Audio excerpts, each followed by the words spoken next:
Dr. Yuki Tanaka pressed her face against the observation window of the research station.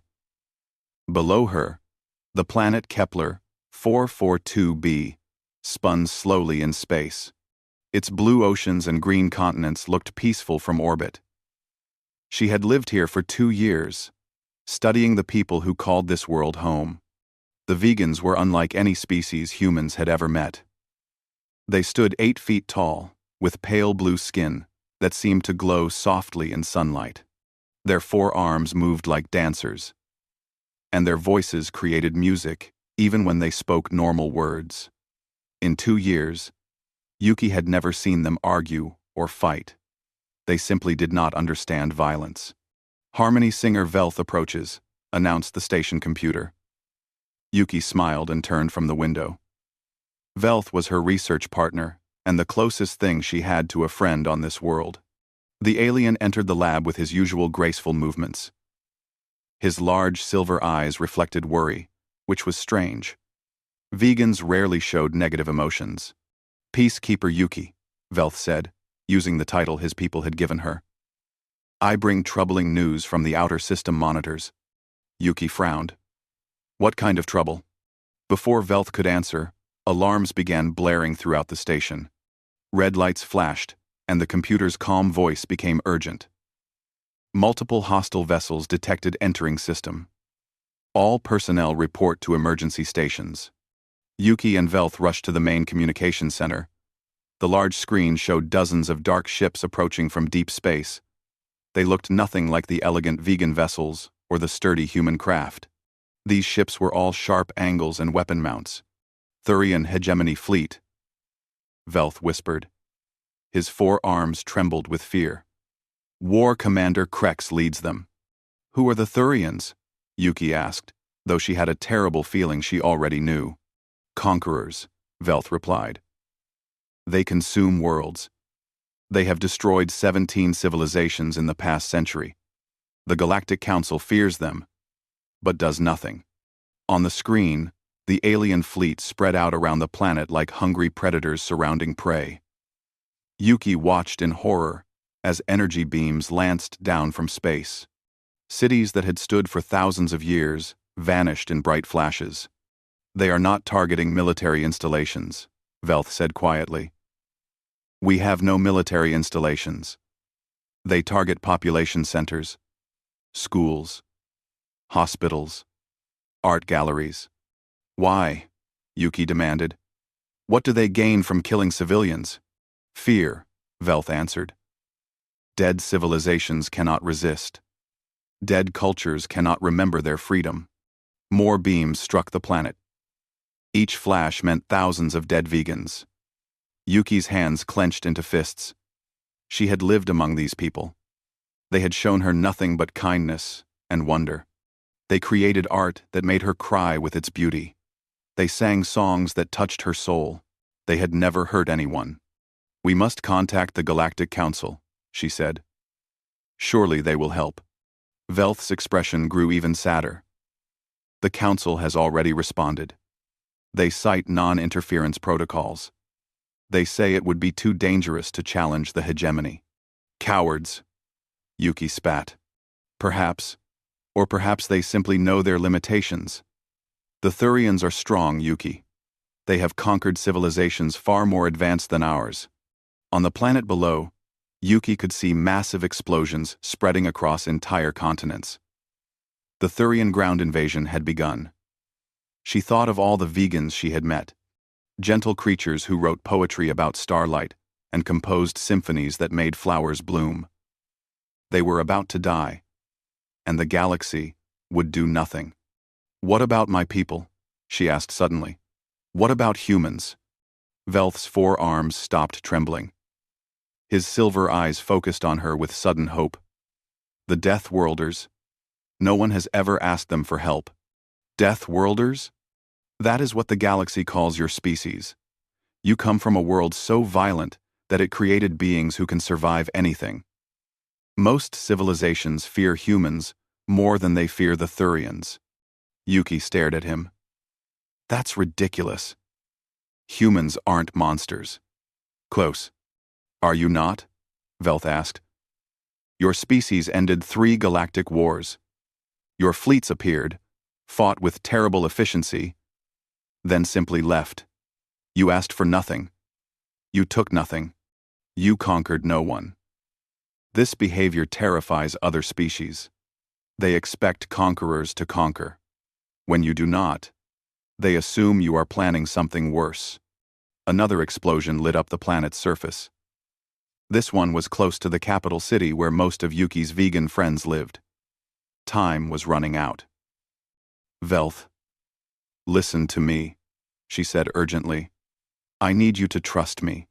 Humans aren't what the galaxy thinks we are. We're not perfect, but we're not monsters either. Most of us believe in protecting people who can't protect themselves, even if those people are not human, especially then. Yuki moved to the communication console. I'm going to send a message to Earth. It will take 2 weeks for help to arrive, even if they leave immediately. Your people need to hide.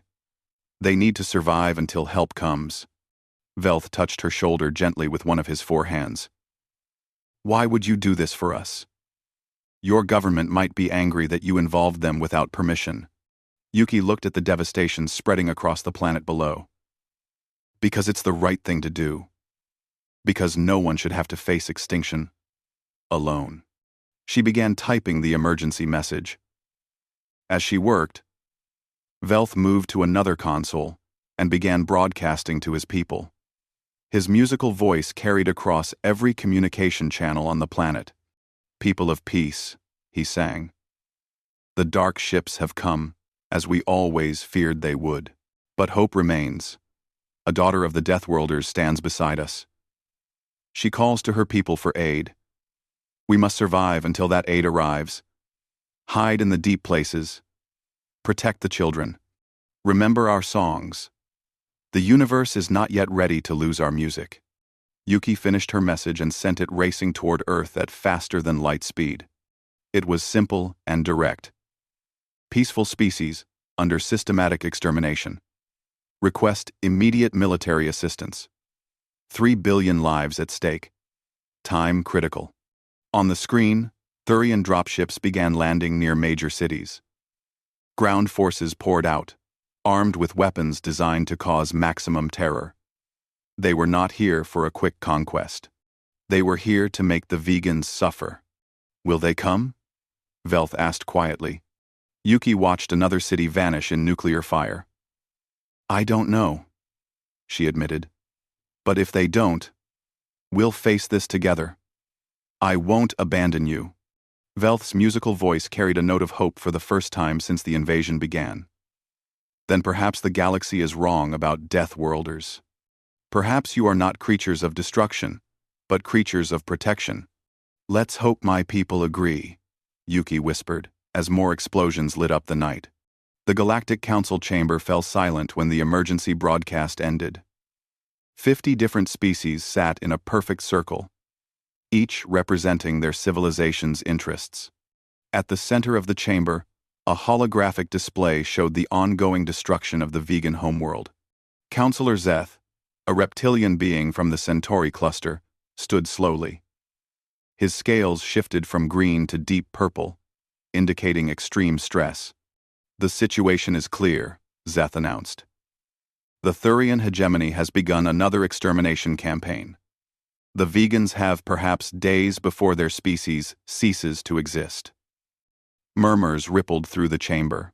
Several smaller species representatives visibly shook with fear.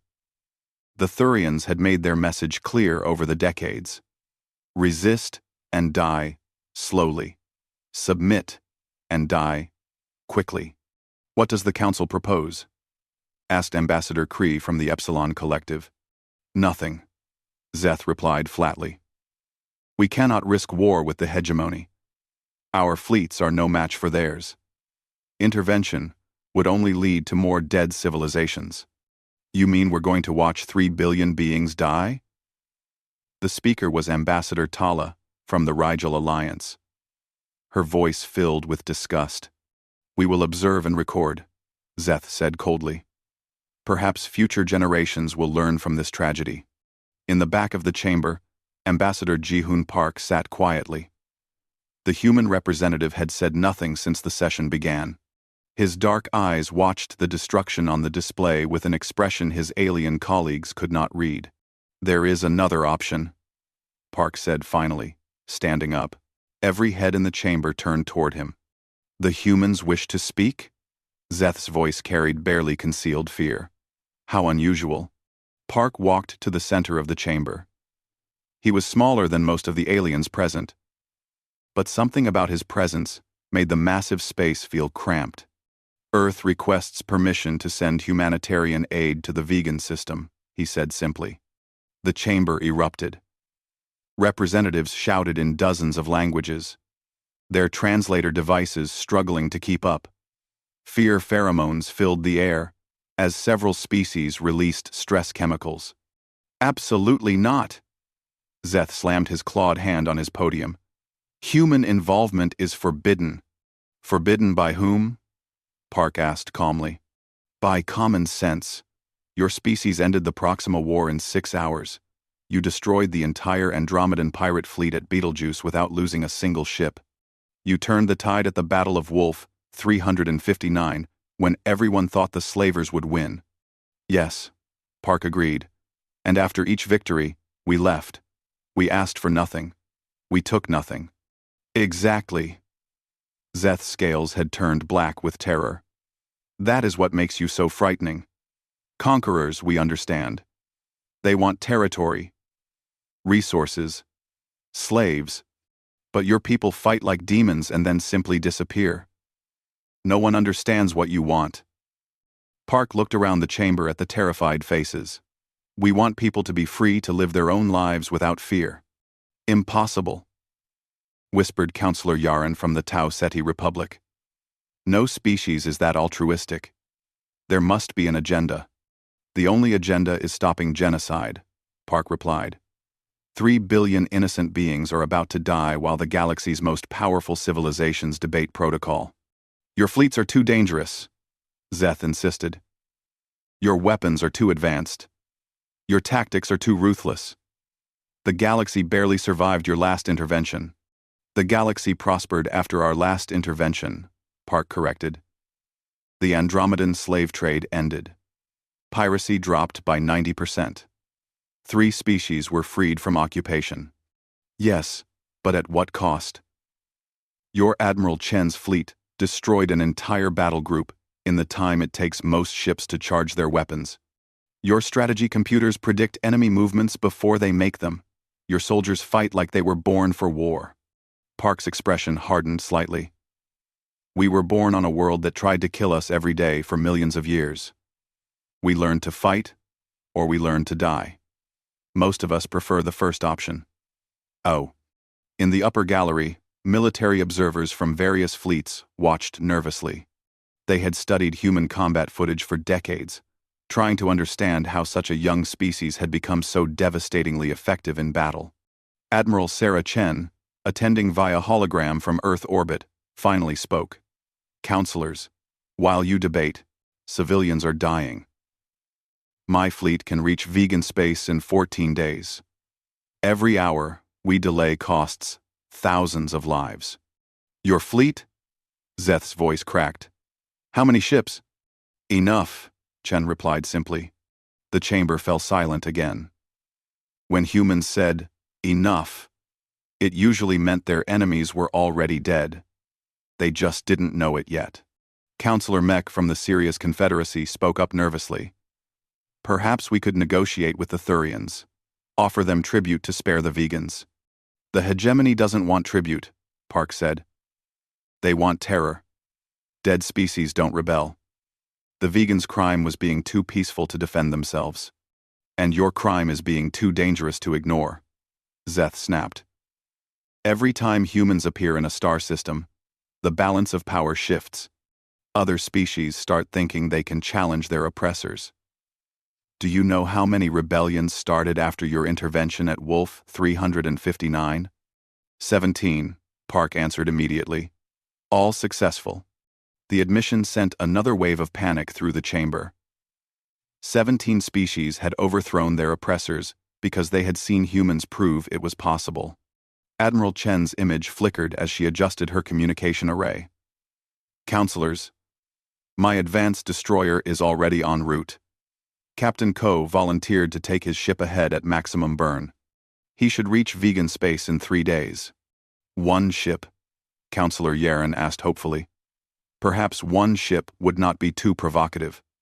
It's a human warship. Zeth replied grimly. One ship will be more than provocative enough. Park pulled up his own holographic display, showing the ongoing massacre. Cities were burning across 3 continents. Orbital strikes were methodically eliminating population centers. Look at this, he said quietly. Look at what happens when good people do nothing. The vegans never hurt anyone. They create art that inspires other species. They've made medical breakthroughs that saved millions. They're dying because they believed the galaxy would protect them. The galaxy cannot protect everyone, Zeth protested. No, Park agreed. But someone should try. He began walking toward the exit. I'm returning to Earth to coordinate the relief mission. The Council may refuse to act, but humanity won't abandon innocent people. Ambassador Park, Zeth called after him. If you do this, if you intervene without Council approval, there will be consequences. Park stopped at the chamber door and turned back. Counselor Zeth, there are already consequences. They're happening right now on that planet, while we debate politics. The difference is that human consequences tend to fall on people who deserve them. After the human ambassador left, the chamber remained silent for several minutes. He's right, you know, about the consequences. The vegans are dying because we're too afraid to help them. And we're too afraid because of what humans might do if we give them an excuse to act, Zeth replied. They're not like us. They don't think like us. They make decisions based on principles instead of profit. Is that such a terrible thing? Zeth's scales shifted to deep red. It is when those principles include protect everyone, everywhere, regardless of cost. Do you know what that makes them? It makes them the most dangerous force in the galaxy. On the display, another vegan city vanished in nuclear fire. Somewhere in deep space, a human destroyer pushed its engines past safety limits, racing toward the slaughter. The galaxy was about to remember why they feared the Deathworlders. The human destroyer, Indomitable, shook violently as it pushed through hyperspace at dangerous speeds. Captain Minjun Ko gripped his command chair as another system's alarm blared through the bridge. Engine temperature at 120% of safe operating levels, reported his navigation officer.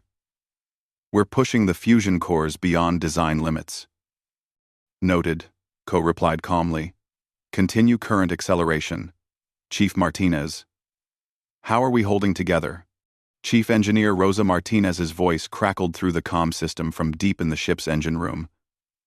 Captain, I'm performing miracles down here. But miracles have limits. We've got plasma conduits that should have failed an hour ago. The magnetic containment fields are fluctuating.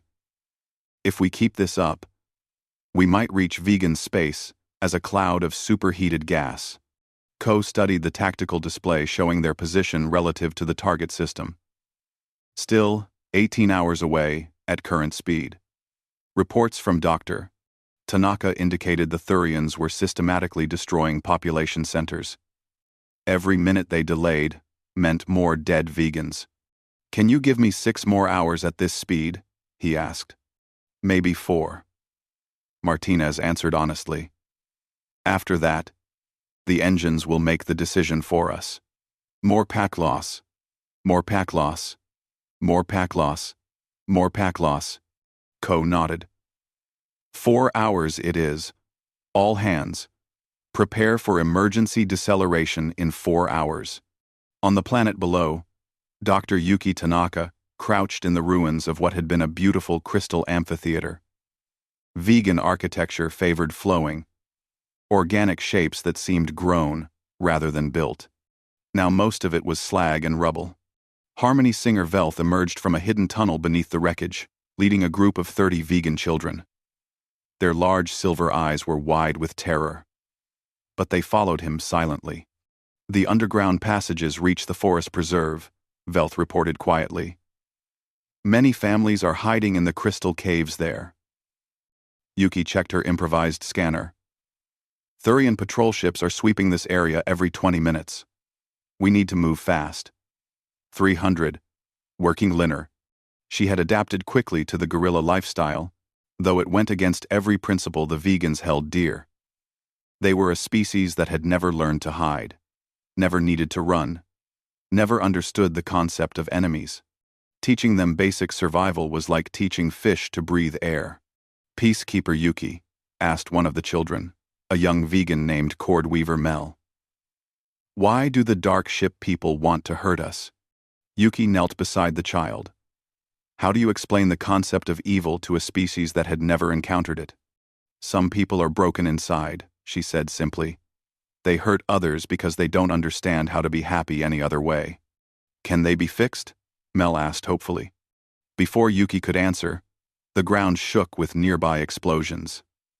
Through the rubble, she could see Thurian dropships landing in the city square. Ground troops poured out, armed with weapons designed to cause maximum terror. War Commander Krex stepped from the lead dropship and surveyed the destruction. He was a massive being, 8 feet tall, and covered in natural armor plates. His species had evolved as apex predators, and it showed in every movement. Status report, he growled to his subordinates.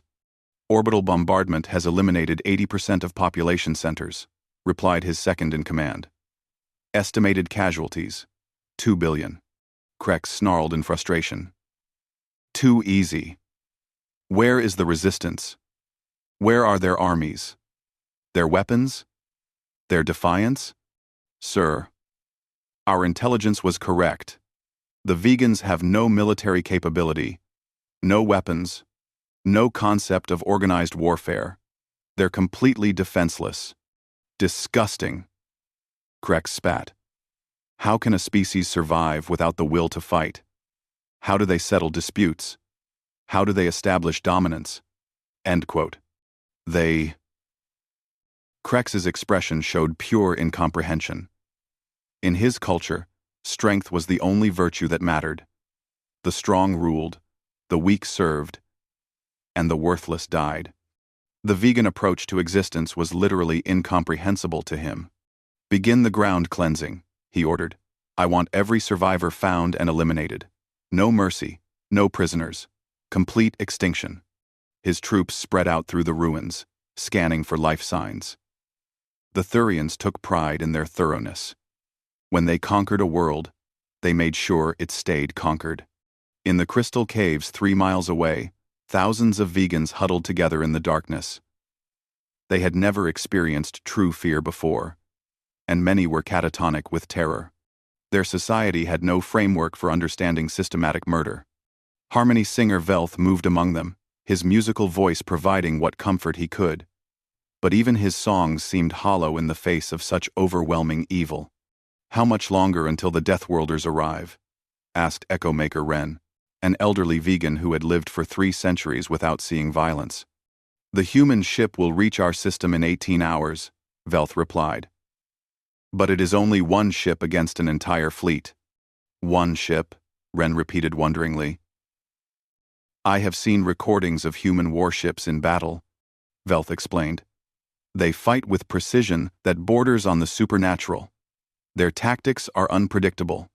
Their weapons strike with impossible accuracy. But surely the Thurians have advantages. Numbers. Experience. Ruthlessness. Velth's forearms gestured helplessly. The galaxy has studied human warfare for decades, trying to understand their methods. The conclusion is always the same. Humans fight like they're already dead. They take risks that would terrify other species.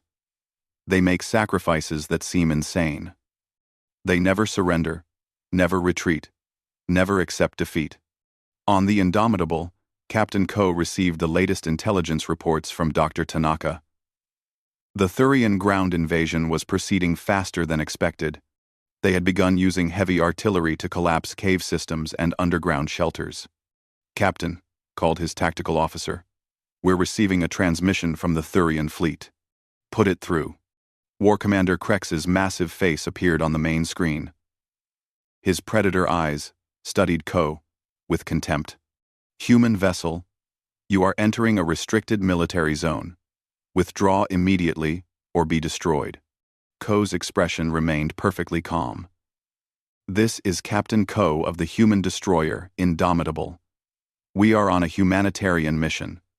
Withdraw your forces from vegan space immediately." Krex laughed, a sound like grinding metal. "One small ship against my entire battle fleet? You Deathworlders are supposed to be intelligent. This seems suicidal." "Commander Krex," Ko replied quietly, "you have 47 ships. I have one. But here's what you don't understand about humans. We don't calculate odds. We calculate what's right." "Foolish sentiment. I will add your ship to my trophy collection." The transmission ended. Ko turned to his crew, all of whom had volunteered for this mission despite knowing they would be vastly outnumbered. "All hands, prepare for combat. We're about to show the galaxy what one human ship can do when innocent people need protection." In the engine room, Chief Martinez felt the ship's systems responding to her desperate repairs. The engines were holding together through willpower and engineering excellence. "Just a few more hours. Come on. Beautiful," she whispered to the machinery. "Don't fail me now. Those people down there are counting on us." The Indomitable streaked through space toward an impossible battle, carrying humanity's promise that no innocent species would face extinction alone. The Indomitable dropped out of hyperspace at the edge of the vegan system like a wounded animal. Sparks flew from damaged control panels, and emergency lighting cast an eerie red glow across the bridge. The ship had pushed itself to the breaking point, but they had made it. Captain Minjun Ko studied the tactical display. 47 Thurian warships surrounded the planet in perfect formation. Each ship was larger than his destroyer, heavily armed and armored for extended campaigns. On paper, this wasn't a battle. It was suicide. "Sir," reported his tactical officer, "the Thurian fleet is moving to intercept. They're forming a battle line between us and the planet." "Good," Ko replied calmly. "That means they're not shooting civilians, while they're shooting at us." The bridge crew exchanged glances. Their captain's tactical philosophy was simple. If the enemy was focusing on him, they weren't focusing on innocence. It had worked before. War Commander Krex's face appeared on the communication screen, his predator features twisted with amusement. "Human Captain, you arrived just in time to witness the final phase of our operation. In 6 hours, the vegan species will be extinct. Your sacrifice will be noted in our records." "Actually," Ko said conversationally, "I was hoping we could discuss terms." Krex blinked in surprise. "Terms? You're in no position to negotiate." "I disagree. I have something you want, and you have something I want." "Explain." Ko leaned back in his command chair. "You want a glorious battle story to tell your people. Right now, you're just exterminating helpless civilians. Where's the glory in that? Where's the honor? Your own troops must be getting bored." It was a calculated psychological strike. Ko had studied Thurian culture. They were predators who valued strength above all else. But they also craved respect from worthy opponents. Massacring defenseless beings brought no honor. "What do you propose?" Krex asked, his interest clearly piqued. "Single combat. Your flagship against my ship. Winner takes the system." Krex's laugh boomed across the communication channel. "You would stake 3 billion lives on a one-on-one duel? Even for a Deathworlder? That seems insane." "Maybe. But think about the story. The day War Commander Krex defeated a human captain in honorable combat. Your name would be spoken with respect across the galaxy." For a moment, Krex considered it. Then his predator instincts reasserted themselves. An entertaining proposal, but unnecessary. I will simply destroy you and continue the extermination. My fleet provides all the honor I need. The transmission ended. Ko had expected that response, but it was worth trying. Negotiation always worked better than shooting, when possible. All ships, target the human vessel, Krex ordered his fleet. Full weapons, no mercy. The Thurian battle line opened fire simultaneously. Energy beams and missile volleys converged on the Indomitable's position from every direction. It should have been instant vaporization. Instead, Ko's ship vanished. The weapon's fire passed through empty space where the destroyer had been a millisecond before. Confused, Thurian gunners searched their displays, trying to understand what had happened. Above you, Ko's voice announced calmly over the fleet communication channel. The Indomitable had used a micro-jump to appear directly over the Thurian formation. Before the enemy ships could react, the human destroyer's weapons spoke with devastating precision. Ko wasn't trying to destroy the Thurian ships, he was surgically removing their ability to fight. Weapon mounts vanished under precisely aimed fire. Engine sections were crippled with pinpoint accuracy.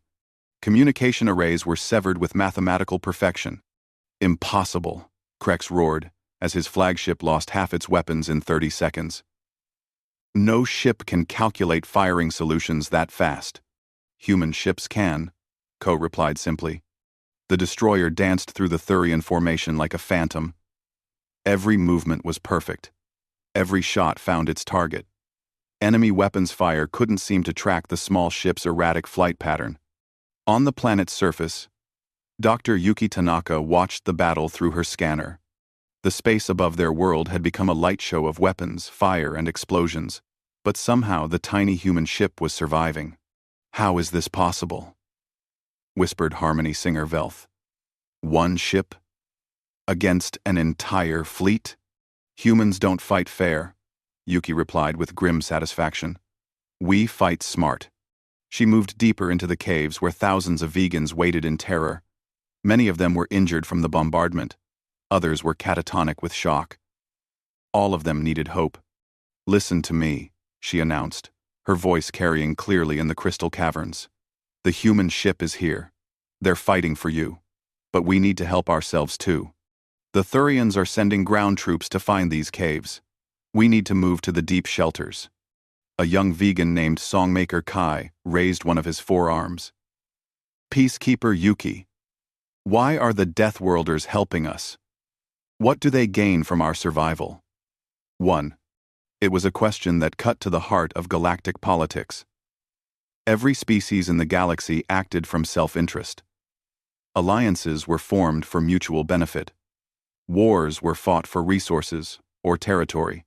Altruism was considered a sign of mental illness by most civilizations. They gain the knowledge that innocent people are safe, Yuki answered simply. That's enough for humans.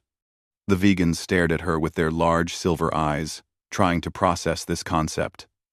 A species that risked everything to protect strangers was beyond their understanding. Above them, the impossible battle continued. Ko had disabled 18 Thurian ships without destroying a single one. His own vessel was taking damage, but the human engineering was proving remarkably resilient.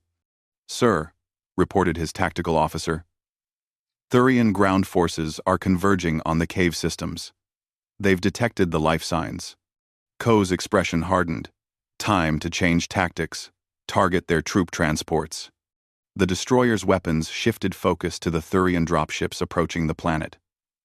Unlike the warships, Ko showed these vessels no mercy. They were carrying troops whose only mission was to murder civilians. Dropship after dropship vanished in brilliant explosions. The Thurian ground assault collapsed as their transport capability was systematically eliminated. War Commander Krex watched his carefully planned extermination campaign falling apart because of one impossible ship. His fleet had been reduced to scrap metal. His ground forces were stranded. His reputation was being destroyed by a single human captain. All remaining ships ram the human vessel. he ordered desperately. Sacrifice yourselves for the glory of the hegemony. Several damaged Thurian ships began suicide runs toward the Indomitable. Ko's response was swift and merciless. The attacking vessels were vaporized before they could close distance. Commander Krex, Ko's voice said quietly over the communication channel. Your fleet is finished. Your ground troops are trapped. Your mission has failed.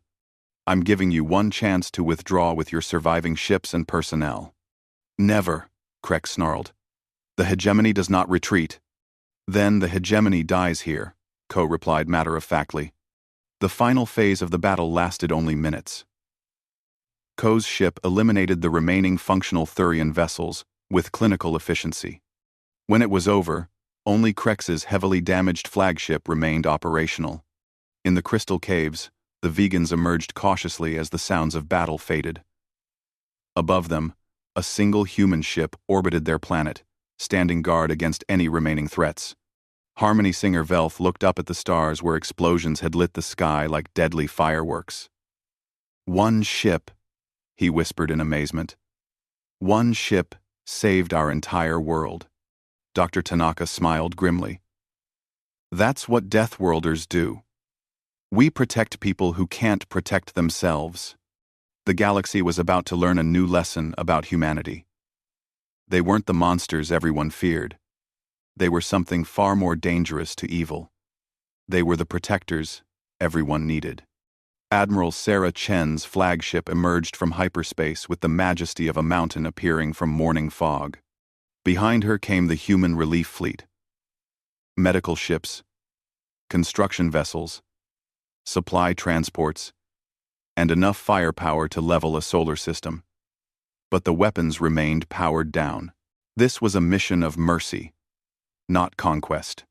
On the bridge of the damaged Indomitable, Captain Ko received the communication from his superior officer. Captain Ko, this is Admiral Chen. Status report. Ko looked around his battered bridge. Half his crew was injured. His ship was held together by emergency repairs and determination, but they had accomplished their mission. Admiral. Thurian fleet neutralized. Vegan civilian population secure. Casualties minimal. He paused, then added quietly, We made it in time. Chen's voice carried both pride and relief. Outstanding work, Captain. Medical teams are already deploying to the surface. Stand down and await assistance. Across the fleet, human engineers were already analyzing the damage to vegan cities. Construction ships moved into position around the planet, their holds filled with building materials and prefabricated structures. Within hours, temporary hospitals and shelters were being assembled on the surface. Dr. Yuki Tanaka stood in the ruins of the Crystal Amphitheater, where she had hidden just days ago. Now it buzzed with activity as human medics treated vegan survivors. The contrast was remarkable.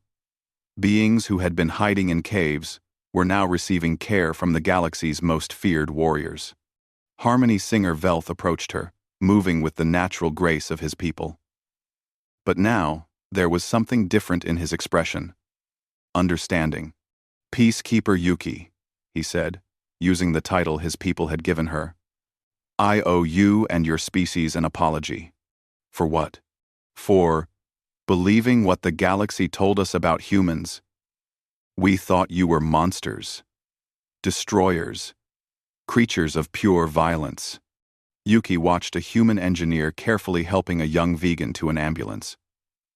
The child had been injured in the bombardment, and the engineer's massive hands moved with surprising gentleness. We can be violent when necessary, she admitted. Our world made us good at fighting. But being good at something, and enjoying it, are different things. The galaxy fears your capabilities, but they should fear your choices, Velth observed. You could conquer any civilization you wanted. Instead, you choose to protect those who cannot protect themselves. On the flagship's communication center, Admiral Chen was receiving calls from across the galaxy. Word of the vegan rescue had spread faster than light through the quantum communication network. Admiral Chen, came the voice of Counselor Zeth from the Galactic Council. "We need to discuss this unauthorized intervention." Chen's expression was politely neutral. "Counselor, there's nothing to discuss. We responded to a humanitarian crisis. 3 billion innocent beings are alive because of that response. You violated non-interference protocols. You acted without Council approval. You deployed a battle fleet without authorization."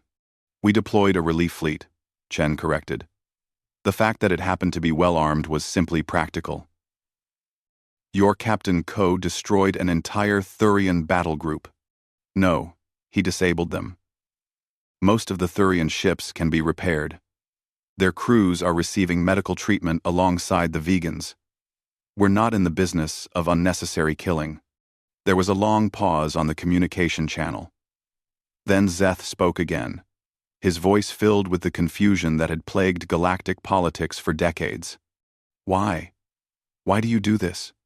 What do humans gain from risking war with the hegemony?" Chen considered the question carefully. "How do you explain human motivations to species that had never developed them?"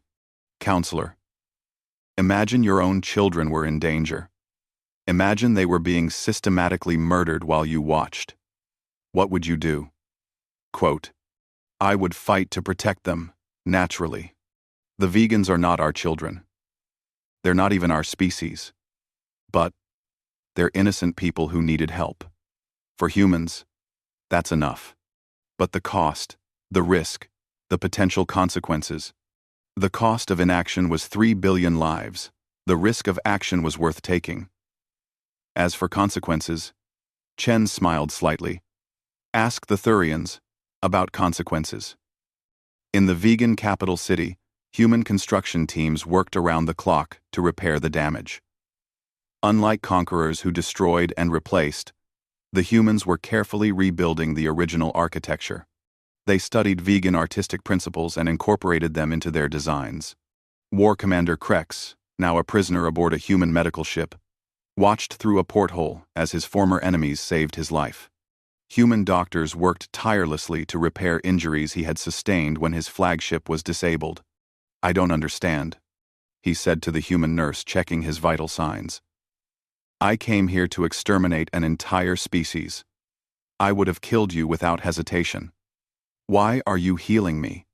The nurse, a young man from the Terran colonies, didn't look up from his medical scanner. "Because you're injured, and we're doctors. Helping hurt people is what we do. Even enemies? Especially enemies. Anyone can help their friends." Krex stared at the human in bewilderment. His entire worldview was built on the principle that might makes right. The strong dominated the weak. Enemies were to be destroyed. The Thurian way was simple and brutal. But these Deathworlders followed different rules. They fought like demons when innocents were threatened, then turned around and saved their enemies' lives. It was incomprehensible. Across the galaxy, other species were having similar revelations. The Rigel Alliance had requested human assistance with pirate raids in their outer systems. The Epsilon Collective wanted help designing better defensive platforms. 17 different civilizations had formal aid requests pending with Earth. Ambassador Ji-hoon Park stood before the Galactic Council once again, but the atmosphere was completely different. The chamber was quiet, respectful. Fear had been replaced by a grudging admiration. "The human position is simple," Park announced. "We will assist any civilization facing existential threats. We will not interfere in internal politics or territorial disputes. We will not seek territory, resources, or tribute.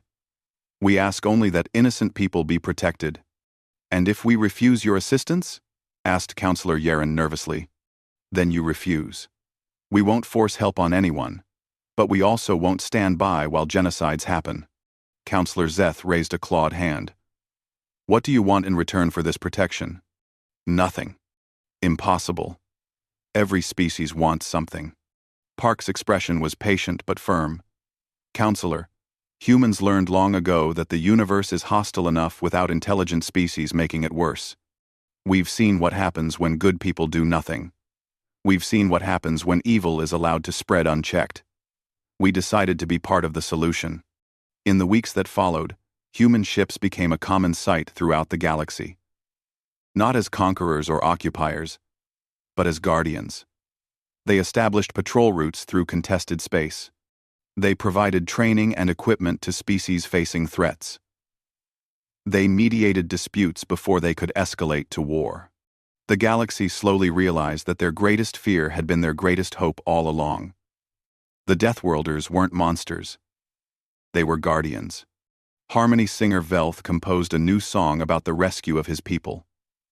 It spread from world to world, translated into hundreds of languages. The melody spoke of hope arriving from unexpected sources, of protection offered freely, of monsters that turned out to be heroes. Dr. Yuki Tanaka returned to her research, but now she studied something new: how civilizations learned to trust each other. The vegans had become teachers, showing other species that peaceful cooperation was possible. Humans had become protectors, proving that strength and compassion could coexist.